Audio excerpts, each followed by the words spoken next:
Hi, I'm Sharon and welcome to Altering Books Part 2. In this video I'm going to show you the types of books I look for, how I prepare them for art, and I'll show you the altered book projects I currently have on the go.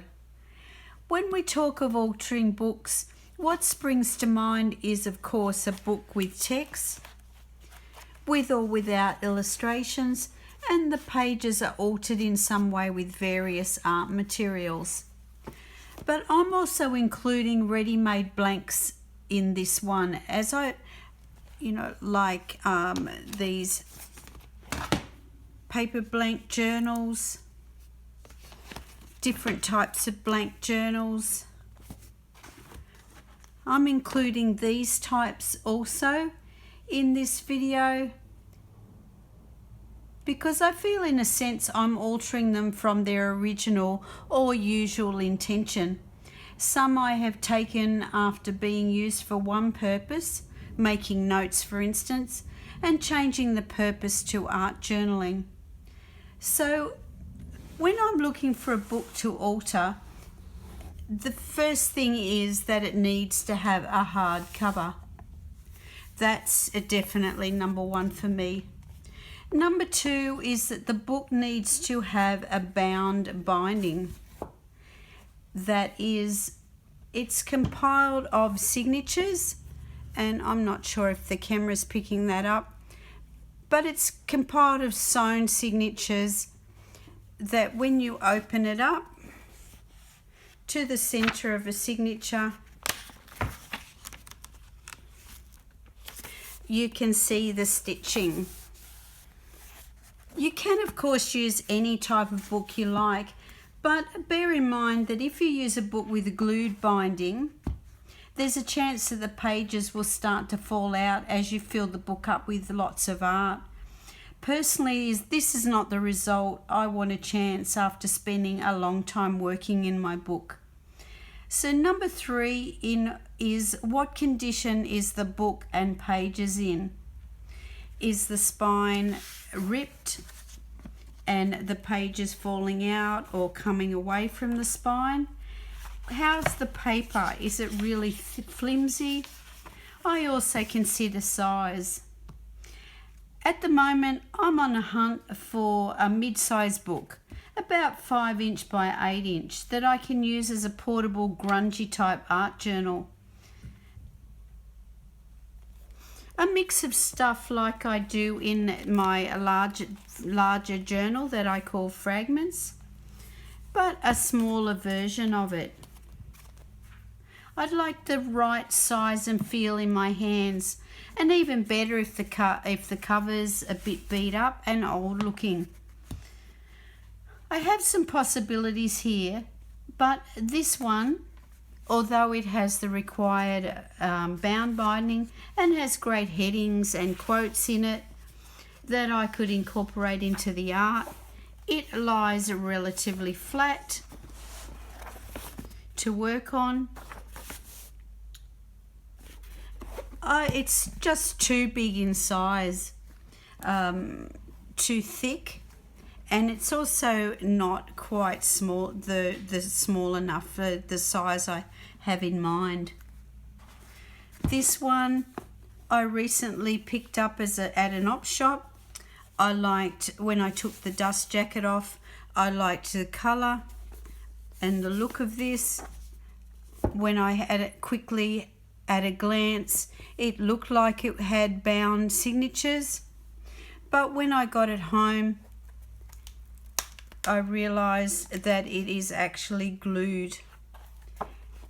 And as for the other one that I've just showed you, this one is also a bit too big for my purpose, although I can always put that away and it might come in handy at a later date. I also have this one a little bit closer to the size I'm looking for.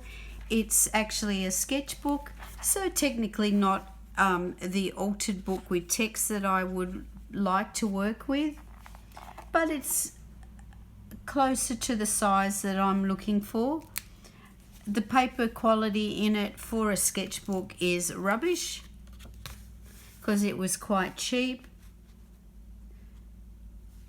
But I have done some prepping in it already, just in case I change my mind or I end up not being able to find that.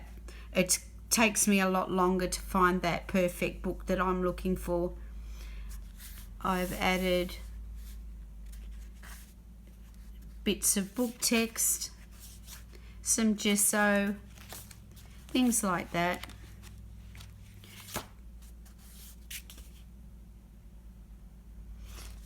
I've even dinged the corners by thumping them down on the table to make it look a little bit older and more used.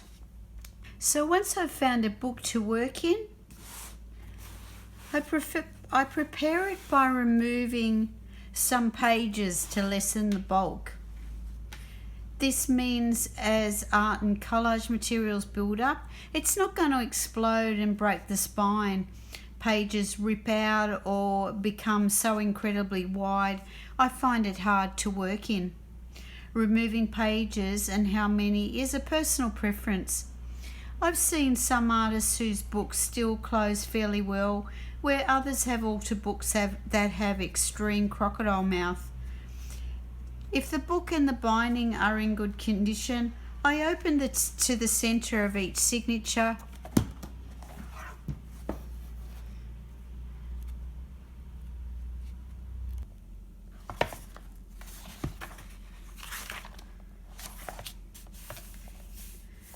and carefully remove 2 pages from the stitching. Just carefully pull down.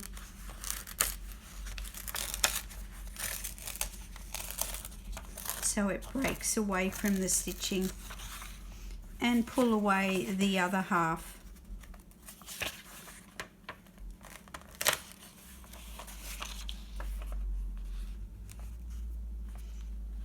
Pull out any little pieces, loose pieces of paper.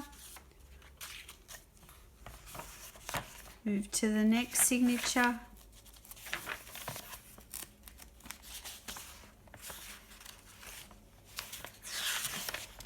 Do the same thing.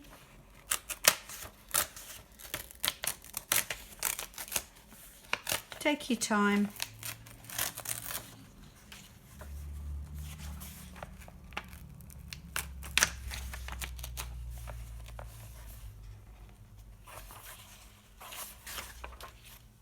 So I would go through the entire book, removing the 2 center pages from each signature. Then I see how it looks,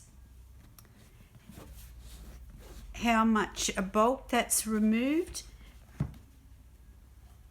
and I decide how many more pages I need to remove from each signature, depending on what I'm going to use it for. All of my altered books to date, and I showed you quite a few of those in part 1, they've all had a theme, so I've removed quite a lot of pages to make the project more likely to get finished. But for this latest project, and when I finally find the book I want to work in, I'm not going to remove so many, as it's going to be an ongoing art play journal. But if I was making it for a specific project that needed a lot of the bulk removed, I would then move through the book signature by signature, turn to the center of each signature, count through, say 1, 2, 3, and remove each 3rd page, like so. Flip the signature to the other side and remove its opposite.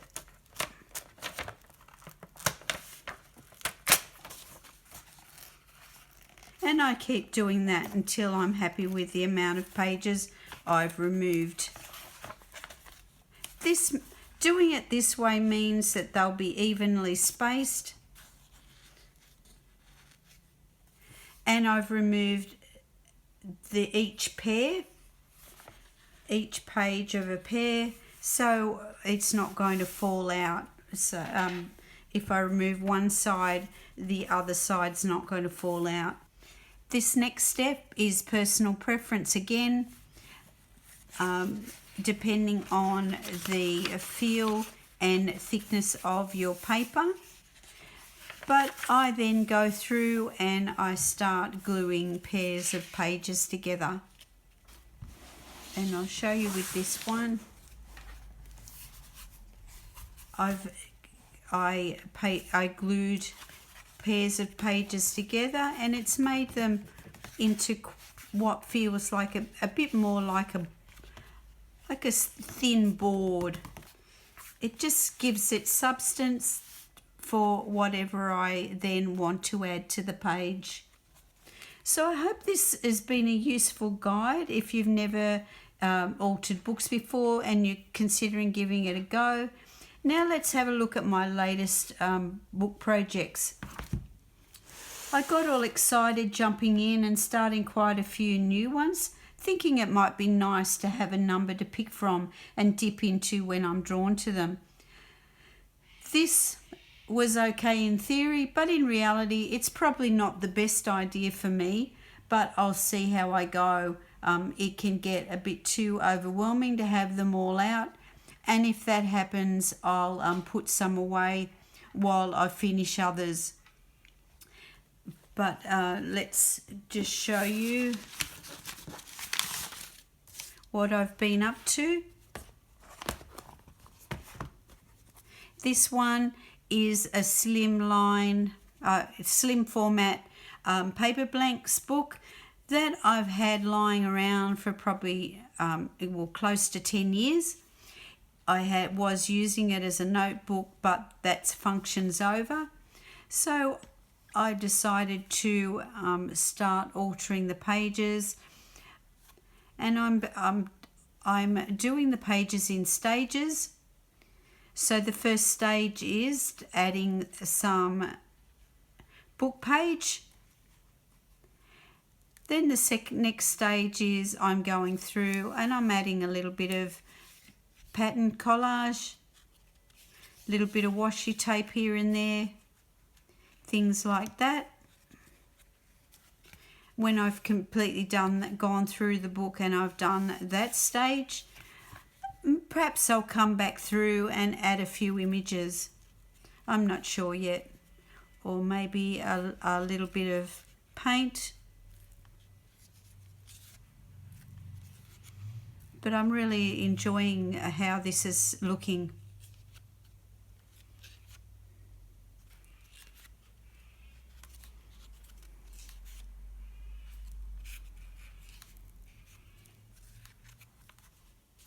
And it's a good way to, because of the style of the cover, this old style look of the cover.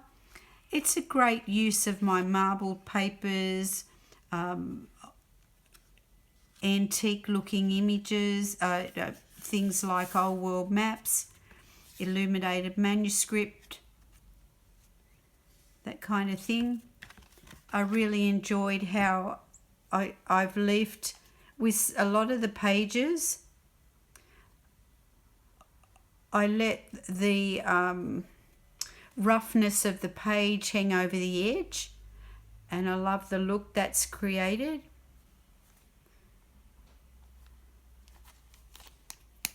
So that's one mini project I have on the go. This one was a book I was given for Christmas as a gift. It's blank pages. I think I've shown you I had done the inside covers. This book is going to be all about antique botanical clip art. So I've just started, done a few of those. I will be going through, and I have already removed some pages in the same way as I showed you with a textbook. I've removed some of the bulk.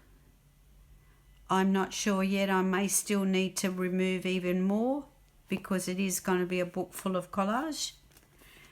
But I'll see how I go as the project continues.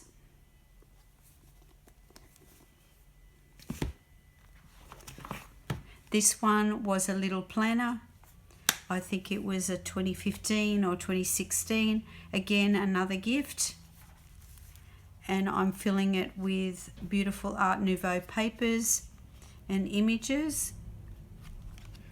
Some paint and stencil work. And I've done a couple of pages.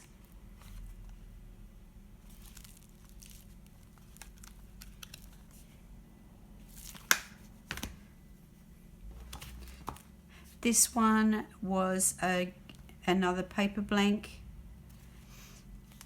and I am using this for doodling.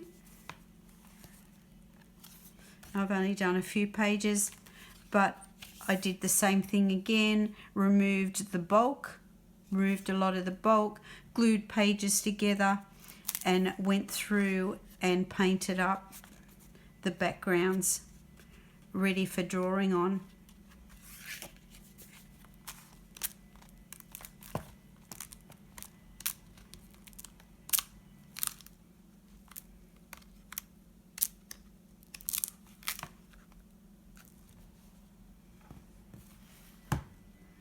I will revisit these projects from time to time and give you a look at their progress.